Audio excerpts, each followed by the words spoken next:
I still am a watercolorist. I paint plein air in the summer down in Whitford a lot.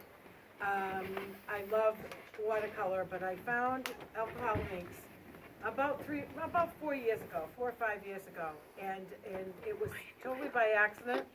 I had just started painting with watercolor. Does anyone paint with watercolor on this paper, this synthetic UPO? It's hard, because you have to wait. What happens is where I've only done one. Okay. It's not easy, because watercolor needs to absorb into the paper. Typical watercolor paper is absorbent. So when you're painting, it's absorbing and then it's drying. With UPO, it is sitting on the top, and you can't do it on a damp day, because it takes forever. But a sunny day out on your back porch, or even doing plein air if you're brave, it dries and it puddles, and it causes textures with the watercolor because it's drying toward the biggest part of the puddle. And so it leaves very unusual textures. I have used sprayed alcohol, 91% alcohol, on my watercolors, and it disturbs the rubbing alcohol. It disturbs the regular watercolor so that it adds a different kind of texture altogether. So I had learned, we used to paint at the Rhode Island, I'm a signature member of the Rhode Island Watercolor Society, so I do take watercolor very seriously. And someone came into our Monday night, we used to have a Monday night open studio for years, and I helped run it for years as well. And somebody came in one night and said, next week, everybody bring in 3 spray bottles, like little atomizers, something like this, each one with a primary color, so 3 diluted. So we each brought a sprayer with diluted pure red, pure yellow, pure blue. I think they provided the UPO paper, because we had never used that before. And they brought in this gauze, you know the stuff that you hang on trees a few weeks ago, for the ghostly effect. She had us, we actually sprayed the watercolor onto this UPO. And then we took this netting, or this webbing, and we pulled it apart, and so that it was stretched a lot in some places, kind of together in other places. And we were to press it down onto the watercolor that had been sprayed. We had a board, we just kind of stapled it, and then we couldn't touch it for a week. Well, we could have, if we had a class the next day, we could have. You needed 24 hours for it to dry. And then the next week, we all brought our little things back in, and we pulled it apart. And it revealed this beautiful, beautiful texture, because the webbing had dried as the watercolor had dried. And it kind of was the beginning, a jumping off place for a watercolor. Then we used watercolor with our brushes, and it looked like it was a background for a floral, could have found a landscape in it, and we loved doing it. But then when you actually started doing more, you're frustrated because of that drying time. So I was looking up on YouTube other people who were painting. I still was fascinated by it, because the colors are brilliant with watercolor on UPO, because it doesn't fade, because it doesn't get absorbed into the paper. So I was looking at YouTube, and I found a number of people who were using watercolor on UPO. And then I started, even though I put in the search bar watercolor on UPO, I started finding some absolutely brilliant paintings. And even though watercolor can be bright, these were just so bright, I knew there was something a little bit different. And sure enough, when I saw the hand in the video holding this little vessel, then I realized, oh, this is not watercolor. Watercolor does not come like this.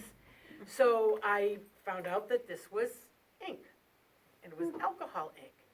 And so I researched it, because I loved the colors. The colors were just brilliant. And when I did, I found out that it was a craft. People were using this. These are called, the man who owns the company is called Tim Holtz. They're called Ranger inks, and they're also called Adirondacks. This is just one brand. It's my favorite brand, other than the Copic refills. If anyone is a designer and they use the Copic pens, they're refillable, the markers. And they have these Copic refills, but they come in tubes.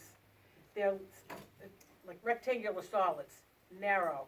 They don't sit on the table very well at all. these can plant themselves on the table, they don't fall over very easily. But, the colors are beautiful, they probably have about 30 different greens alone, never mind all the other colors. So that is a favorite brand of mine. There is a brand called Pinata. I do like it, it's a little bit, it has more pigment than these, and when I teach these watercolor, I do a lot of watercolor workshops, I find that my students find it more difficult with the Pinata than they do with the Adirondacks. Mary, is that the brand they sell like at Jerry's and stuff? Yes. I'm not sure, because I was at Jerry's store today down in Providence, and they sell, Pinata. Yeah. Yeah. Pinata's good in the fact that you can buy a set of Pinata, it's called their Exciter Pack. That's what And I you was can, thinking. it has an array of colors, and it has white, black, and a metallic, I think it's silver. And they have a little tiny vessel of their medium, which is like using water for watercolor. And, so it's a good way to start, because $22, when you buy these come in a 3-pack. So, and they choose the colors. In fact, one set of colors is orange, yellow, and purple. You're And I talking to couldn't a favorite figure. purple over there. My mom's a fan of purple. Oh, okay, well, you'd like this. But what would happen is, when you buy the 3-packs at Michael's or Jerry's or Joanne Fabrics and things like, and places like that, you use 2 colors more than the 3rd color. So all of a sudden, you get a stack of purples or browns. The browns come, for some reason, they have browns. There are a lot of different kinds of browns. And 2 browns might come with 2 other colors, like a pink and a blue. A brown comes with it. So you always have that one little lonely guy that now you have way too many. So they do sell separate, they do sell individual vessels as well. But those are my favorites. Every once in a while, you know, a new brand comes along. I tried, a new one came out, it's called Marabou. And the colors looked wonderful, so I bought, and they were half price. There's a place online you can buy them. It's called Joggles. I never heard of Joggles. Has anyone ever heard of Joggles before? It's in Warwick. It is like a mom and pop store. You know, there is no store, but it's a business. And they sell a lot of crafts. They have stencils, and they have a whole range of colors, Yupo paper, anything that you need to use for alcohol inks, you can buy there. So, Do they have a website? yeah, but it's Joggles, just like Jiggles, Yeah. except Joggles. Doctors? It's joggles.com. They send, their mailing is not too expensive at all to ship to you. It's not like Jerry's where you can get, if you spend $35, it's free shipping, unfortunately. But if you spend $50, it's half price. I think it's like $7 for shipping. So you just have to make sure you make enough to make the $7 worth it. Right. But that's a really good place. Joanne Fabrics, Joanne.com has them as well. I look for sales all over. There's also another one, it's called One Life Creations or something like that. It's got a weird name. And they also have a good selection of the non-3-packs. So you have to kind of shop around, because the 3-packs, if you go to if my Michael's doesn't sell them anymore, but if you were to get them at Michael's, they used to be $10, $11, $12 for a 6-pack, for a 3-pack. But even though you can get 40% off, you can only get it off one thing. So you'd be going home and coming back the next day, and going home and coming back the next day. So that wears a little thin. These places like Joggles has 20% off every once in a while. They're decent prices. And it's the only manufacturer that I've ever had. When you open the box, it has flowered tissue paper. Blick's doesn't do that, Jerry's Adorama does not do that, Cheap Joe's does not do that. So it's kind of nice to see, oh, somebody who really cares sent me these things. So anyway, yeah, those are some of the places that I've been able to get my supplies.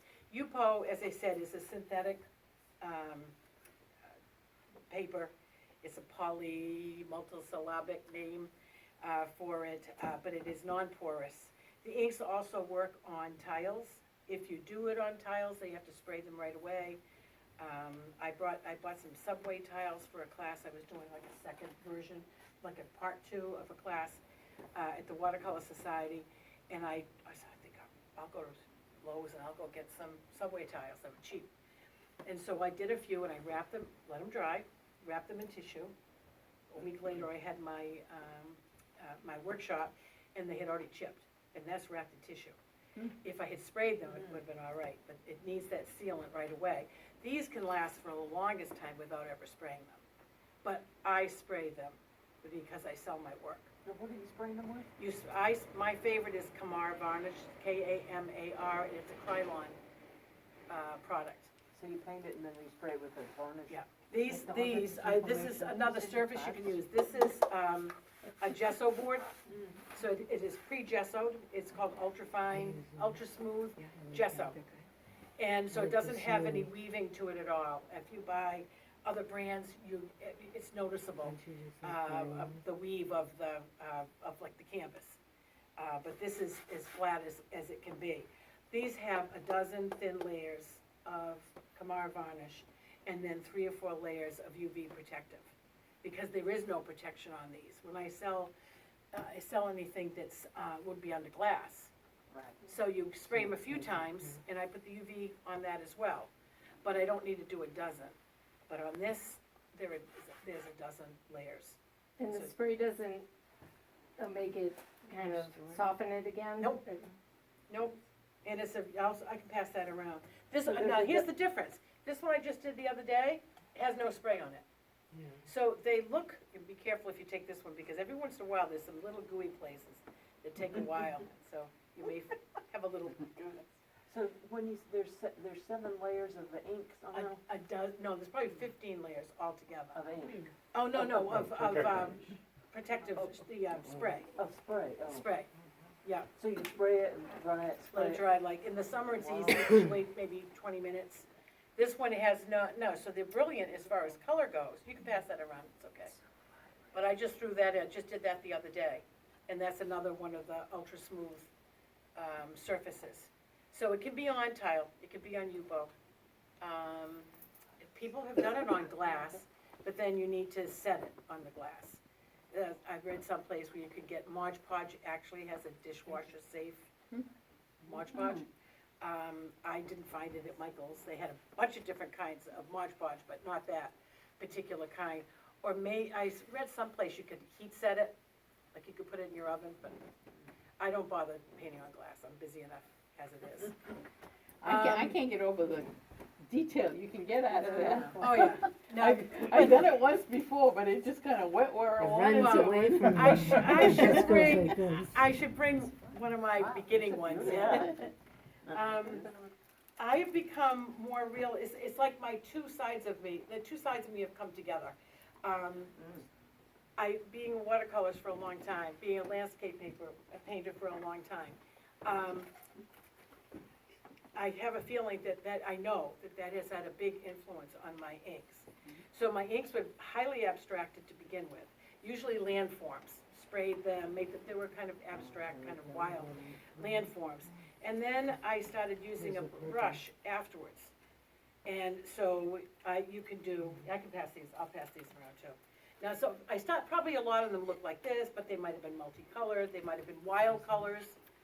This has 2 colors on it. So are you manipulating the ink on that yourself, or you, or is it moving itself? You can, no, well, you move it with a straw. You can move it with a compressor.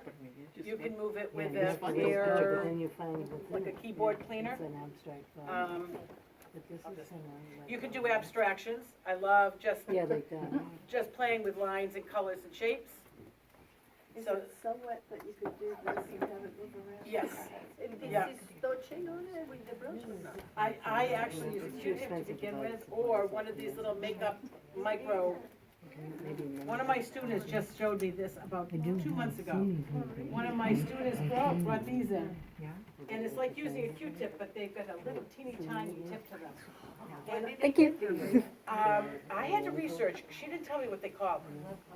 So I had to find out, Eyeliner. yes, Makeup. or to separate your eyelashes if you have long eyelashes. Yeah. You can clean your teeth with them, not the same one. But, Then you they're touch it. called just look for makeup brushes, micro makeup brushes. They're cheap. Interesting thing is they actually sell them for electronics as well. for I bet, to cleaning- get into little Yeah. tiny places, yeah. Cleaning small contacts. And they come in you buy 400, and it's like $6 or $7, I think. It was cheap. They come in 4 packages of 100. And, I like these because you have more control. Some of the Q-tips, depending on the brand, they fluff out too quickly. Yeah. And so you don't have as much control, so I do like these. If I'm doing, a flower, sometimes weird things happen. This was just different values of one color, so it's monochromatic. And, some with the medium, and I'll explain that afterwards. I don't know what made it twist around. Looks like a Georgia O'Keeffe. It does, Yeah, it it does, and this looks like this, I have no idea. It's, when I say it's serendipitous, it is totally serendipitous. It's, and I think the reason why I think I love it so much is that when I paint with watercolor, I go, let's say I'm painting plein air. If I'm really being good, first of all, I'm looking around, 360 degrees from where I'm standing. What shall I paint? Then, do I have to move things around? You can, because you're an artist.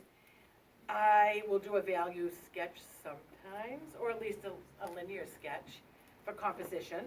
So you're doing all this prep stuff. With this, I never have a plan. It tells me where I'm going to go. Is it gonna be a floral, is it gonna be a landscape, whatever, but I never draw, ever. All the trees are created by that first brush stroke. And then how wide is this tree going to be? Are there going to be limbs that are going out? Then I start thinking about composition. You know, it's serendipitous to begin with, but it doesn't stay there. And if there's a little bit wet, then you have it'll be bigger droplets. And sometimes it's really nice. I do a lot of weird things to it. Like I'll take the stem of this. See how this is pink? That's not by accident. It's because sometimes I'll take this and I will, watch out for me. If I do this, now you're gonna see they're gonna appear. See them starting to appear? Or I'll take it out. Oh, that's why that was wet. What, paper towel? I have it right here. Okay. I don't know how I did that. I don't either. And you get so excited that you end up spilling stuff on I your know, right on my pants. Will that take Don't get stopped by the cops. We'll soon find out. I know, I'm gonna smell like alcohol. Well, Of at a least different it's not kind. ethyl Yeah, alcohol. I know. This is not, okay, that's all right. Sometimes I wear uneasily, but I thought, I don't need that. Everclear is 90% ethyl. Okay, so, oh, I'm gonna have to go get another, I have more sprays down here. Okay, difference, all right, I told you, materials. You need your inks, your choice of the brand you're going to buy. And these are, say again what the brand is? That is called either Ranger R-A-N-G, or Adirondacks like a forest or ranger? Tim Holtz. Oh. Good idea to wear gloves. Good idea to be in a ventilated area. Now, we're way back here. When I'm teaching a workshop, even in the winter, we'll open a window. High ceilings are always good in some of the places I teach. If the room is small but the ceilings are high, that's an advantage. But we don't know how toxic these things can be. My feeling is if 91% or any kind of alcohol is used in the hospital, how bad can it be? But Don't drink it. don't drink it. I can play with not to drink. I don't know, I'm kind of It uses ruby alcohol, desensitized so it's- to the smell. And my husband will come, my studio is in the back of a hall, down the hallway, away from the living room. And he'll come down the hallway and he'll say, "You're gonna kill yourself." I don't even smell. But it's I do only, crack a ruby window. alcohol, so it's perfectly okay for it. I think so. It is. It's But only- I'm not quite sure about, I think the same thing is in here. But it's isopropyl. I've read that you're supposed to be careful. So that's my, And the same thing I love. my advice. Okay, so the materials, you need some inks, and they could be many different brands. You need some kind of blending medium. You can make it yourself. You can pay the $6 for the same size one and go through it in a day or less. An atomizer that has pure alcohol. The only blending medium is in this one. And this is pure alcohol. I'll show you what that does as well. Now, can you buy those little bottles like someplace like I get 'em. Sally's? You probably can. And actually, I just bought some at Jerry's at the store in Providence today. It was $5 for 6 of them. I wanted more of these with a screw-on cap, and I thought that was a pretty good price, because I have a dozen or a half dozen of these. If I've got a class, everyone needs one of these. So if a class is sometimes they're as big as 15. I tried to limit it at 12, but sometimes I've had larger ones. I want everyone to have one of these. And I like the ones that you can actually close, so if they tip over, nothing's gonna happen. All right, so, if I wanted to do, I'll use, this is sailboat blue, it's like a cobalt blue. This should be citrus, this is my favorite green. This is kind of like a yellowish green. There are other greens as well, they have names, lettuce. It has brown, but I like it. And then there's limeade, and that's too, it's not natural. So if you're doing a that's the landscape. bright lime green. Hmm? That is the bright lime green. Actually, this is lime green. This is more like a, it's less yellow in it, but it's not a natural green. It's not good for plant life. No, yeah, exactly. Yeah. That's what I'm saying. It's kind of like I would call it like acid green if I wanted to. Like Yeah. bubbles, bubbly, and it just like burns everything in sight. Yeah, right. That's great. All right, so if I were gonna do a landscape, I would take, and I would put a little bit of the alcohol, and if you can see that it's shiny on just like half of it. I could take this. I don't, now if it's sky, it's a light value anyway. I'm gonna put my, okay. You have time because of the blending, if I want my sky to be a little bit darker on the top. I like the idea that there's energy in it, it's not gonna be like a graded wash. So I could leave it like this. I could take the green, I could actually do this. They have new bottles. We couldn't get this brand for a while. They had a manufacturing problem with the bottles. The new bottles you can't squeeze them very easily, and I hate them. I'm not bending down as much now. That red is because there was red on my bottle. Now, here's pure pigment right here. If let's say I wanted this to be like that. It's kind of boring, but let's say I wanted. And I just take a Q-tip. Sometimes it leaves a little hole.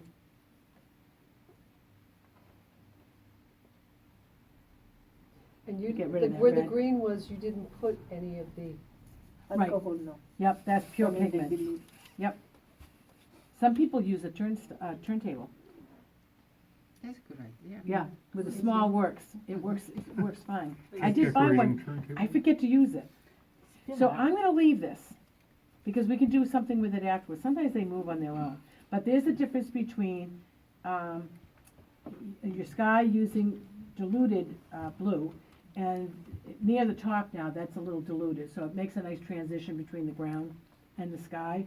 You're gonna notice colors. See the yellow? The greens will break down into either yellow, sometimes the blue, but other times they'll break down into like this rich, I think the lettuce breaks down into like a gold. So I'm just gonna put that over to the side. Sometimes what I'll do too is I'll let it start to dry, and then if it's starting to dry, I'm going to get more textures. Looks like the sun. Peeking over, it does. I think that's the point. But I didn't plan it. That is Happy the best- accident. That is the best part about having your imagination. Like you go to do something, but then you don't plan it to look like the sun is rising over. Yep, and you just, don't when I plan say it. it's serendipitous, it is definitely serendipitous. What I'm gonna do now is, I'm gonna use the two greens, I'm gonna do a background. Because what I have, when I'm doing a class, what I have my students do is, I actually have a cheat sheet for them now, because I throw so much information at them, that I have little samples, and it'll say, diluted with pure color, analogous colors, monochromatic colors, and I'll have an example of a piece of artwork, sprayed and not sprayed. And so, because sometimes when you're doing a workshop, I give them a certain amount of information before lunch, and then they're supposed to just play, and be snoopy, and look at what other people are doing, and have conversations. And then at lunchtime, on the first day that I do one, I will show them how to add elements. I call them elements. Usually the first one, it's a floral. And then if I come back the next time, there are other things that I haven't had a chance using this. I don't use this very often the first time, but I will show you that. Maybe I'll do that first. I'll show it with the greens. Do you ever blend inks Different other colors. than on the paper? You can. You could do it in your palette Mhm. and to get a different color. Absolutely. You do? Yep, you absolutely can do that. Then how do you get it from the palette back onto the paper? Well, you'd be using a brush then. Brush? Yeah, unless it's well, you could also use a syringe or some kind of a eyedropper or something like that as well. I'll show you, this is the, bless you. Thank you. This is the lettuce. When I'm preparing to do something like that on my first class, like the ones I showed you on the matted pieces, some kind of a floral, I'll say, use a green. It could be a green and a yellow. I have them do kind of upward marks because you're thinking about something growing. Now, it doesn't mean you can't use pinks in your background and not have greens. I should blow this right away because this will stain.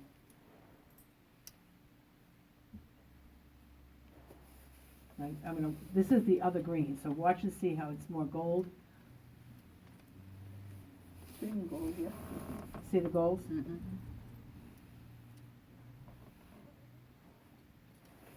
Sometimes I'll blow the ink right off the sides because I don't want it to puddle. That's why I put it on cardboard. Anything. Sometimes I'll take poster board and just cut it into pieces that's a little bit bigger. Sometimes what I'll do too is I'll drop it. So if I think that this is going to be the ground from which my flowers are going to grow, then maybe this is going to be a little bit more textured, and I might have some deeper colors. It It doesn't does mean. look like you're looking down though. Well, it depends on. For me, I'll be looking straight at. And I might even do this just so it looks like there's a stem. So, and then if I wanted to, because who's going to stop me? No one. No one. I could put a few yellows, because I know that yellow will be fine, because green is made up of yellow and blue, so I'm not gonna run into problems. I've been known to throw purples in there, but the timing's very important. This could be a ground flower. Okay, I'm gonna leave that, because I can spray this afterwards too. So what I say to my students when I do a workshop is, do a few of these. They could just be like that, just be the light value, or you could do something that looks like there's something on the ground that you're gonna work with afterwards. All right, so next, I try to cap my things. Not always. So how long will that take to dry before you can spray it with something? Before I can spray it with, and that's what I'm gonna do, I'm gonna spray this one at the base. It's about 5 minutes, 10 minutes tops, depending on the color and how pure the pigments are. This will dry more quickly than that. So we'll just see what happens. All right, you wanna see the eggplant? Yes, of course you wanna see the eggplant. Everyone wants to see the eggplant. Okay, so I'm gonna do the same thing. No, actually what I'm gonna do is, Now, did you say the stuff with the glycerin takes longer to dry? yes, it does. A little bit longer, not a lot, but it gives you a little bit more playing time. Now, maybe what I'll do is take this little guy and eggplant. So I'm gonna put a little bit of eggplant, not a lot, again, because this stuff goes far.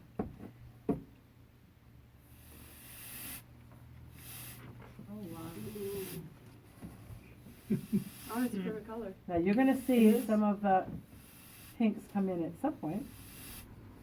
There's some pinks down here. And then I'm going to I'll throw a little bit down here. Sometimes I do rocks, or again, I'm just dotting that now.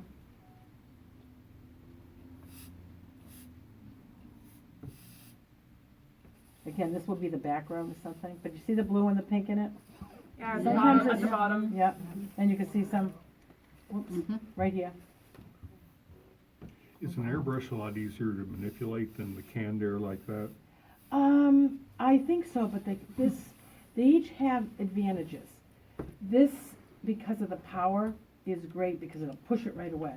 If I want to do a floral, every once in a while I'll do something like a radial flower, and I want to push them from the center out like that.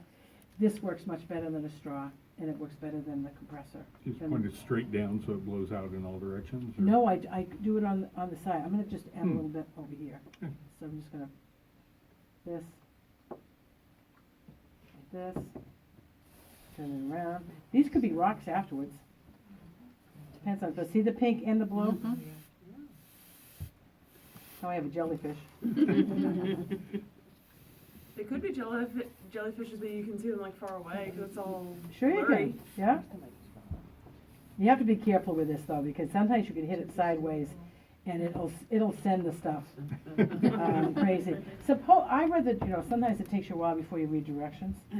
And I know you're not supposed to shake it, but it also says do not slant. So I find that I have to spray, if I'm following the rules, I spray like this. I don't know if it does something to, this gets freezing It'll cold pick up after a liquid. while. Yeah. So, but anyway, see, here is, can everybody see that? The pinks and the blues. And then I will manipulate this afterwards. Okay. Oh, okay. Don't go snorting. No. All right, so this is pretty dry. So if I take my sprayer from far away, you're gonna see how it's very subtle. Okay. And I can do flick. A lot of times what I do too is I'll put a bunch of these. If you look at other artists, now I don't really like that line, so I could do something to get rid of that too. Sometimes when you flick, it does flick it in one straight line. But I'm gonna let that settle because I can go over that very easily. But now I'm texturizing. And as I said, I could use a Q-tip. These could be flowers in the distance. Sometimes what I do too, when I have something that's close to that color, is citrus. No, this is probably lettuce.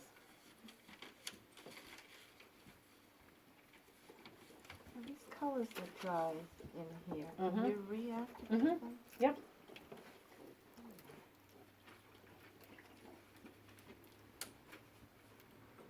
So I want to get rid of that. That bothered me. So I could take this, I could take my brush, and I could take a couple of colors. I could take more yellow. And now I'm texturizing. I'm thinking about things growing and all these little weeds and things like that. And you can take your brush too. I mean, I could do, I call them diddly dogs. Does that bother you? No. Is it getting to you? No. So I could do that too. I could do it with a brush. And then I always have, whoever got me water, thank you. Somewhere in here, I pour, nope. Where is it? Oh, right here.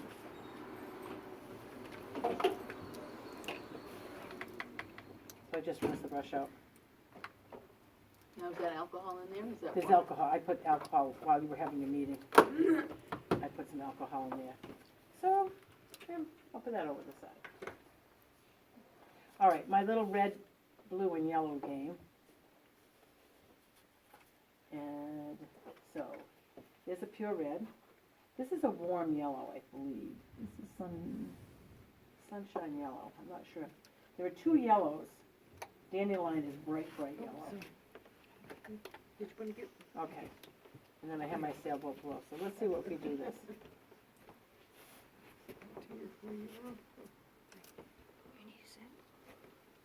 Here's my red. I'm gonna let that sit there. So that's pure color. I can let it go back and forth. So then I'm gonna have more yellow than anything else. Yeah, this is that warm, it's a warm yellow.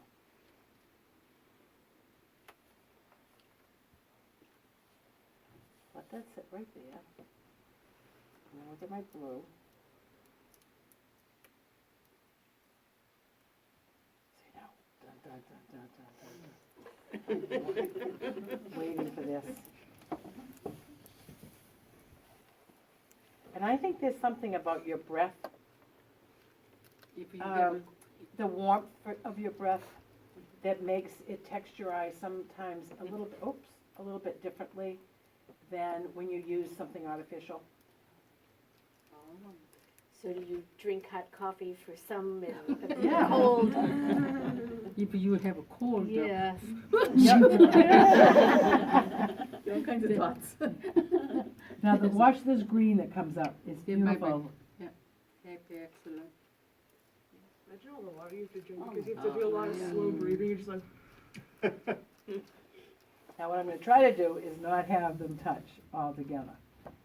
And sometimes when I'm not looking, it'll just do what it's gonna do.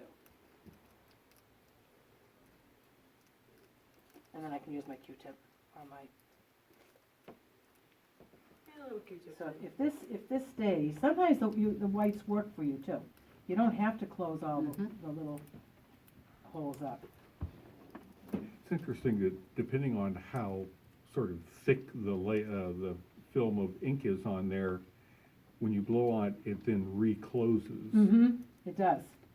And sometimes like a little bit of that red sneaking down there, see? Right down Does there. that happen less as it dries more? Yes. So you can kind of control that by Mhm. when you're doing the movement? And you don't take a paper towel to dab it. No, but what you could do though is, that's when I would use a Q-tip because it does absorb more. I may not want this to be this big dot. So if I do it while it's in the process of drying, Now, was that natural black line you were talking about? there could be, well, I don't know, it doesn't show up too much right here.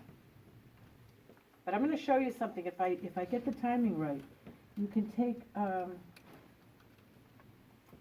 my,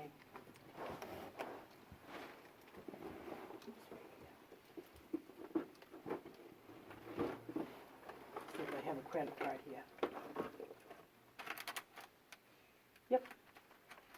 You know, in watercolor, you wanna have a tree, a white tree in the background, you could, but it has to be just exactly the right dampness. If it's too wet, it closes in, if it's too dry, you've just made nothing reveals. So I'm gonna let this dry a little bit, and I'm going to, thank you, see if I can get the right timing. I think right now, it's too wet. Would a heat lamp be useful for accelerating the drying process without The heat- introducing any air? It may. And I think if I used a heat gun up high, it'd be all right. I know some people who do these radio flowers, what they do is they pour two colors in what's going to be the center of the flower, and they let it dry. Rather than letting nature take its course and letting it dry naturally, they use a heat gun, and they'll hold it. Or, I don't think they use a hairdryer, because I think it might move the ink. So most likely it's that.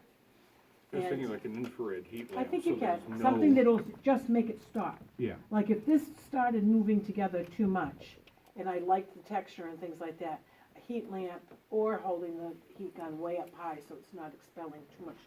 Mine doesn't have very much of a flow of air.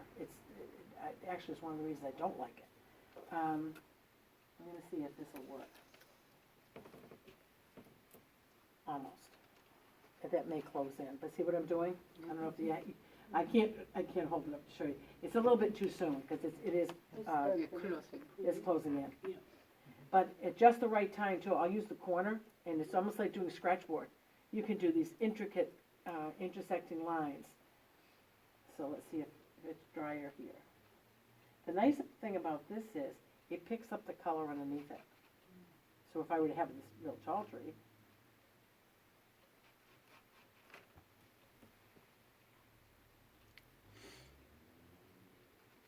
Using this paper, are these then water fast?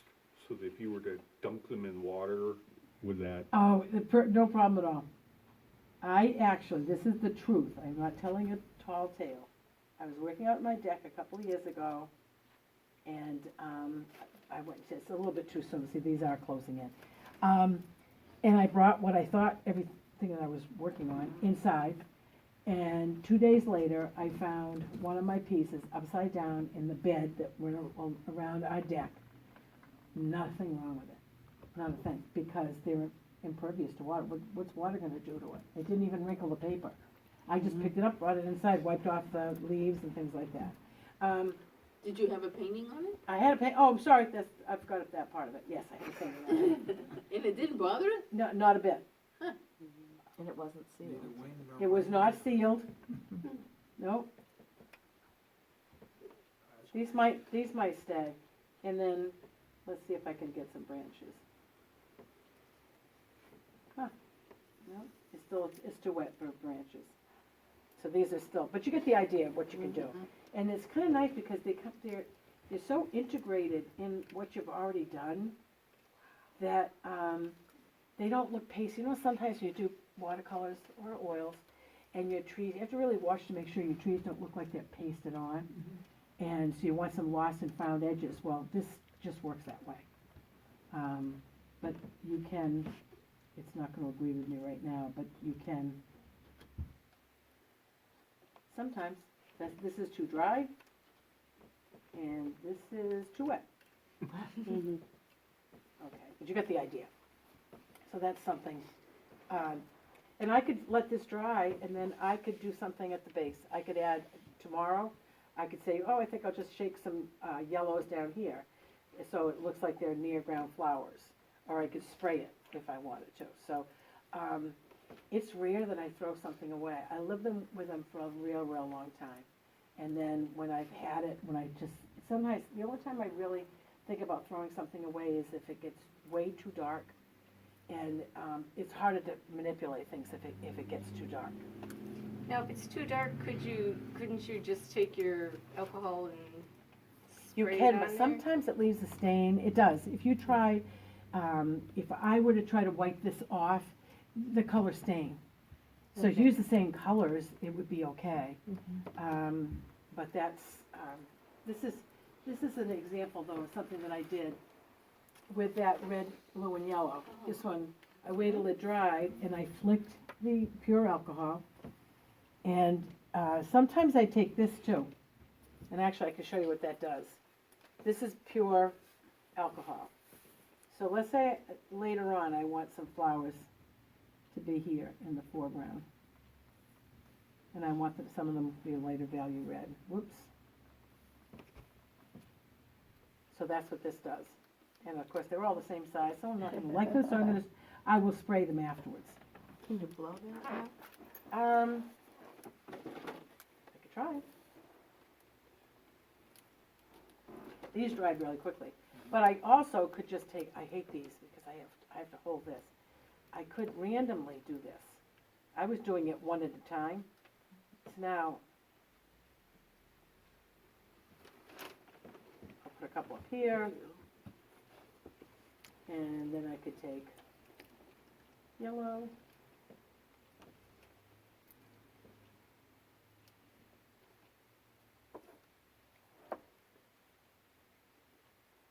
And then what I would do is when this dries, I don't like this big thing up here. I could spray this, the one gigantic flower. But I could also add, if I had some others around it, break that up too. So you could do this all day long. But I won't. Now that one, that abstract that you had in your folder with the big white, Yep, did you leave that white? yep, what I did, this would be a smaller version of what I did. No matter how big of a table I work at, I end up going like this. All right, let's cap some of these things. Does Robin Beckwith do this too? Robin does every wacky thing possible. She and do you know Cindy DiDonato?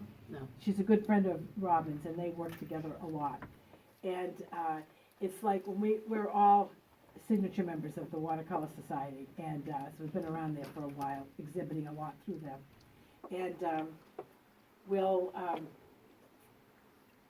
when there's a new exhibit, it's jaw-dropping when I see the things that Robin does or Cindy does. They're always trying a completely different technique. But yes, Robin does work on Yupo. They also worked on something called Terraskin, and I guess it works similar. And now they can't, now I never had a chance to try it, and Cindy and Robin told me they don't sell it anymore anyway. When I did that, what I did was I put some ink around an area. I left some white areas because so I wanted it to kind of tease it. And I probably went something like this with a couple of colors. You know, you try not to, you've tried to avoid, other than my little game over here, you need to, analogous colors work so much more easily. And what I did was I took my straw, I guess I'll take a look, oh, here it is.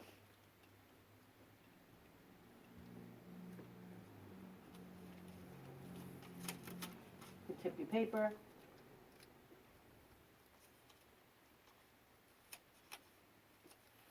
I think I had, I had a couple of little openings.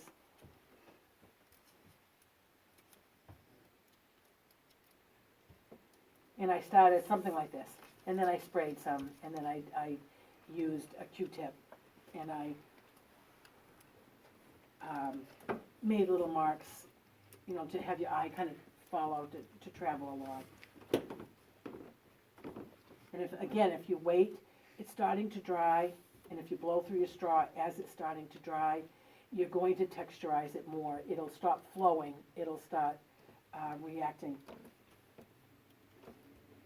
a little differently. So that's how I would start something like that. I've been looking at a lot of people who do, I was thinking, you saw my landscapes, and I thought I'm getting a little bit too tight, and getting to be a little bit too much like my watercolor. I spent all day yesterday starting like this. And sometimes what I would do is I would take a color, I thought the purple is real pretty. And I would just take a band of this, but I wouldn't put it all the way to the top. And I was doing this, and I'd have a little blue in some areas, and then I would spray it.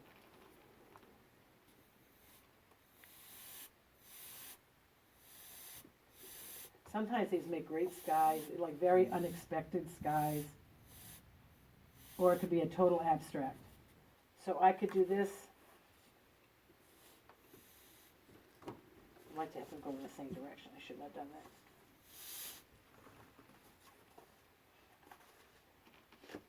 that. And then I could do the same thing. So you're just preparing these for future drawings? What Mary happens to see at any given time. I sketch out drawings before I paint them. I do when I'm doing watercolor, always. I never sketch out. Oh, did I not put any here? Yeah, I think you forgot to put that. Yeah, there you go. So you don't sketch before, Never. Not on this. but when you do watercolor, you do? Oh, yeah, I'll try, if I'm really being good, I will do a value drawing, if I'm being good. I can't say that I do them all the time. I just wanted this to look a little bit. See what happens when you add?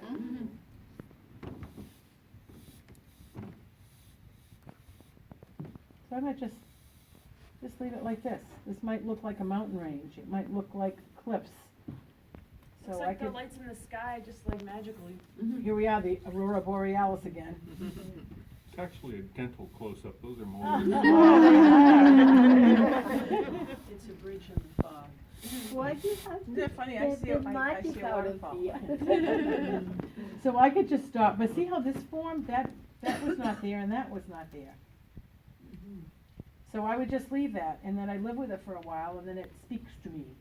And it says, Mary, I want to be White Cliffs, or I want to be Molars, or something like that. And when they upset you, they do this. Yeah. But I love it, see, and I love playing with color too, like I had to use the purples and, it must be a warm blue because this is sailboat blue. I always think of it being close to a cobalt, like a pure blue. And, more often than not, when I use it as a sky, I see pink, which means it's a warm, it's going toward the purples. So you're asking me if I flood this? Yeah. Does it cause the ink to diffuse into the white or push the ink out of the white? See, some of it stains. So see, that blue was up there, it made this circle. Yeah. For the most part, it's pushing it out. It is. But it's not eliminating it altogether because that Right. blue stained, the U-boat. Interesting. I think we could work with this later on. Maybe we'll have to have another one right here. It is. It's saying something really cool. Oh, I think I need rule of three. Because it concentrates the pigment around the edge of the alcohol Yep, pool. so it here's makes that for line. darker ring. Yeah, but see what it did, it was different though. See, it's very hard to predict what it's going to do. It did something totally different here than it did here. This There was was, more paint down there. there's more paint, yep. So this has a very soft ridge around it. With the blue. So let's just put this over here and see what happens. When I'm doing, florals. Let's see, well, this one, I love the way that came out. Let me see. I can actually do it here. So this, I don't know what happened over here, so I'm gonna see if I can,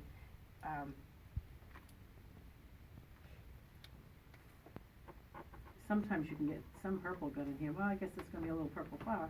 So I love purple and green anyway, so I am gonna do a purple flower. Okay, so I'm gonna move this down here so people can see. All right, so now I have my environment. I could have trees here. I could have flowers here. So this is what I do. I will clean my brush with the dirty alcohol. Still has a little green on it. I'm going to use a little purple.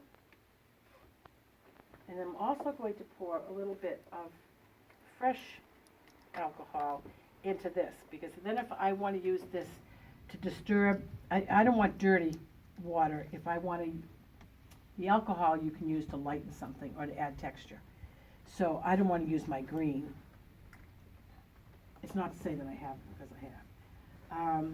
When I do a class, what I show my students, and they've been working, they've played, they've done lots of these, 5, 6, 7, 8 different paintings. And I've asked them to do a couple, either in green, but just as long as it's a light, medium value, I really don't care.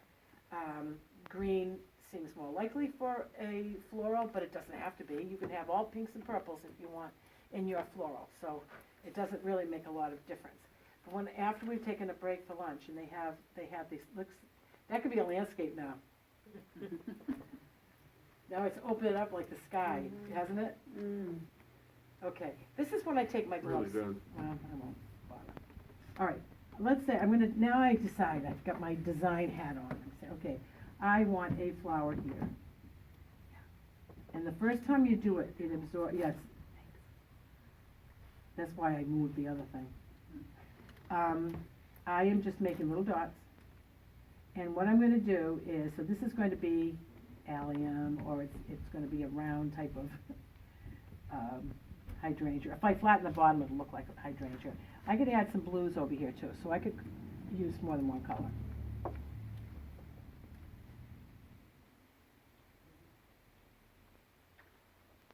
So I'm going to say that my light source is here. So every flower that I do will have a lighter side over on the top left. Now I just went in with the just pure alcohol. It closes up a lot of times. It's a back and forth. It floods sometimes. And then all of a sudden, because I want this to look like it has texture, that it has little, it's a flower made up of little flowers. So if it floods and fills in, I just wait and then I go back in again. And I might make them a little bit farther apart here. So that could be one flower. I could do a bigger one. I might add a little bit, I'm gonna add a little bit of this. This is gonna be lighter now. You can do it with a brush. So I am going to do one here. And this is what I call my diddly dots. And again, it might flood in, so we'll see what happens. But that looks, I can add a little bit more here. So I'll keep on going back and forth. It's interesting because you added more alcohol there. You had the combination of reducing the saturation of the pigment and Change the- also making it flow more easily. Mm-hmm. Yeah, and then I may run into a problem with not being able to get my texture, but I know it'll eventually come. And also change the color, because now this is a redder purple, which is great. So maybe I'll make this a little bit bigger so that we don't have the flowers all the same. So you're just kind of building it up. I could go into my blue. I could do the same thing I did before, cool off the cool side of it, part away from the sun. Go back in here.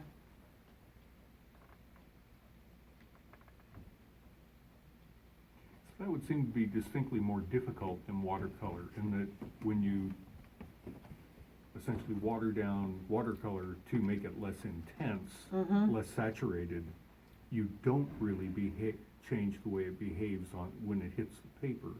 But it's great for textures, because Okay. every single time I touch my brush to a previously painted area, it breaks it up. Yeah. So when I do trees, I get bark on my trees very, very easily. Mm. So, and again, if I wanted this to be a little bit lighter, I could take one of those little micro, nope, wrong end. And I could just take pure alcohol. And I might even bring it out a little bit more, so it definitely will be. Until I'm satisfied. And then I could go back in here, I could use the alcohol here too. I want a transition, I want a nice transition. I don't want it to look like it has a hard edge. I love what happened over here. Now, Mary, if you're doing a watercolor and you go from light to dark, now if you wanted to have, let's say, pink on some of those hydrangeas, can you do that? Or do you have to spray it first? If I wanted pink. You know, so I have might some start with the hydrangeas. pink. Okay. Yeah, so then I'd have it on my palette. So and you can also use a piece of tin foil too, as long as you just squirt a little bit. I found when I use tin foil with my students, sometimes they put these big puddles and that's gone, because you're not gonna save the tin foil, where if I use the Monroe plastic egg holders, then I can reuse them. I tell the people, here they are, if there's a green in there, put a green, as long as it's a similar color. Alright, so let's say I want to do, you can also use your brush. Let's say I want a bud up here. I just press my brush down to the left and to the right. Now, I did consistent, so what I'm going to do is, sometimes when this happens, it starts to texturize too. So I might do that. So there's a bud. Any special kind of brushes you're using, or? Good enough that they have a bounce, but not so good that you're paying $30 for a brush. As long as they have, there were some inexpensive brushes there, the Taquan brushes, they're fine. As long, you just don't, when you want one, like you could do, I could use That this. has a nice point. This has a great point to it, I don't know what it is. I have my watercolor brushes and I have my ink brushes. But if I wanted to do a stem, as large as this brush is, this has red in it, so this is gonna be a little darker. Let me see. I'm assuming if that dried on a brush, you could just get it off with alcohol. Yeah, comes right off. Yep. Sometimes I use it from up here too, because it's, when the paint kind of coagulates, you're gonna get a deeper color than if you put it into this, it becomes lighter than you want it to be. But I can now, I'm doing this without my glasses. Why? Right, so a flower usually have a little part that's kind of been holding that.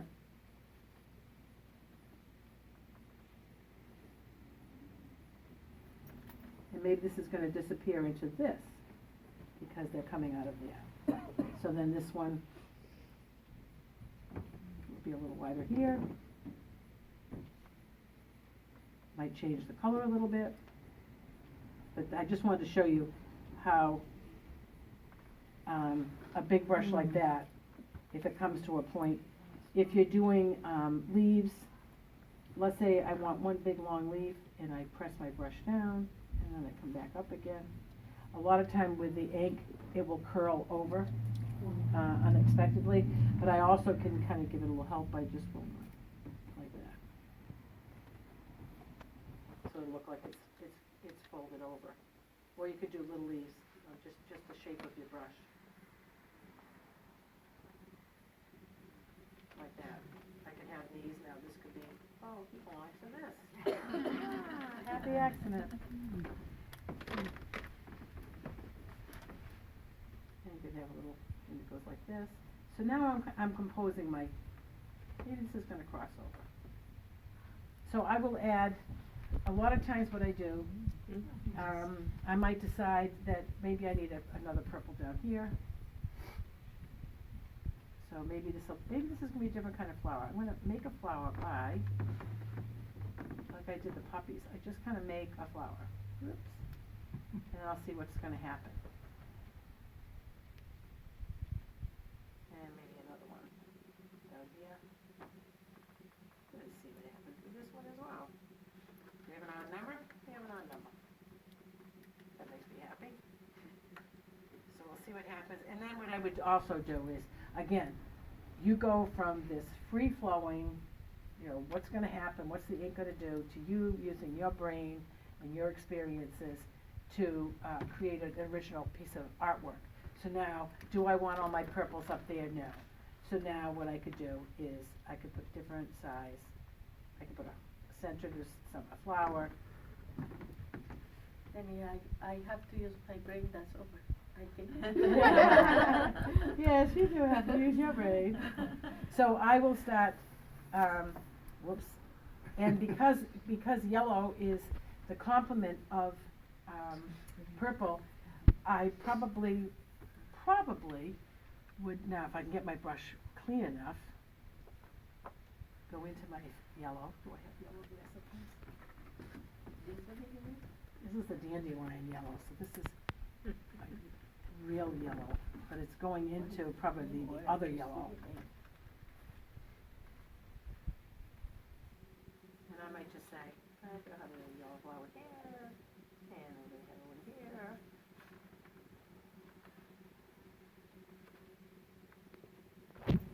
There's a yellow flower right here. Maybe this one I'll fill in. So I'll just go like that. Now I've used complementary colors, and then I would put the stems in, have some things go off the side, and then call it a day.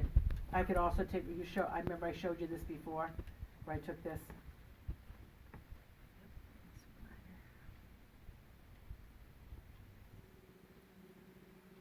So now it looks a little bit more like it's nature. Weird, unexpected things are happening. So there's still a lot to do.